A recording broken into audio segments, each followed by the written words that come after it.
Okay, so here's the second video for today. This is finding limits from graphs.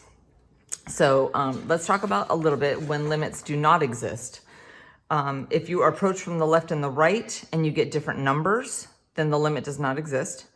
If the graph increases or decreases without bound, you've seen lots of graphs like this. If they're asymptotic, like with a vertical asymptote, and you try to find the limit at that point, it does not exist.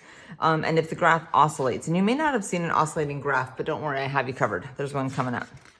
Okay, so let's first just talk about this picture. Okay, so I've got a really nice looking function. It passes the vertical line test.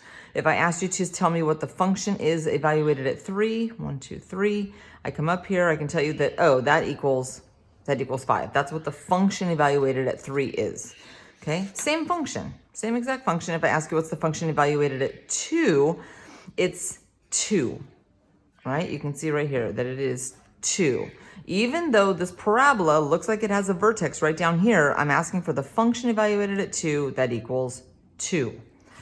All right, now this is where it gets interesting. So if I ask you for the limit as x is approaching 2, okay, this is not asking what the function is at 2. It's asking what is this approaching? This is kind of like what you did in your calculator. So if I'm coming from the right towards 2, and I'm coming from the left towards 2, right? This is where x equals 2.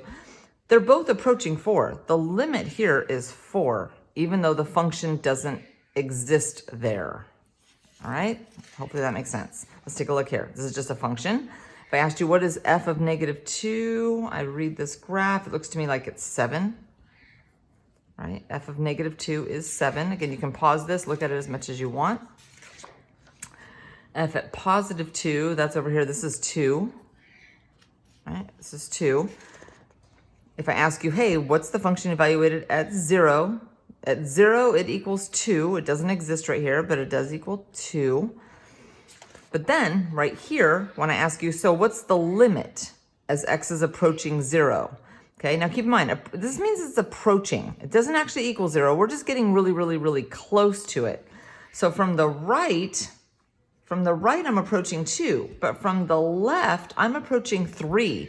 This limit does not exist. The limit does not exist. The limit does not exist. Okay, let's take a look at this one. If I ask you to evaluate this function at 1, you can easily tell me that it's 1. However, if I ask you what's the function, or excuse me, the limit as x is approaching 0, right? From the right, I'm never gonna get to 0. From the left, also never gonna get to 0. This limit does not exist. All right, take a look at this. This is an oscillating function. Okay, so this is what the question's asking. As you're approaching 0, right? 0 is right here. It's really hard to see, but this thing's oscillating. Whenever you see an oscillating function and you're approaching the limit in the middle of the oscillation, this limit does not exist. Okay, now if I asked you for the limit somewhere over here, right, that I could easily calculate, but somewhere in the middle here of this oscillation, can't do it. It just doesn't exist. And I'm not sure why I have this in here twice. Anyway, enjoy. Let me know if you have any questions.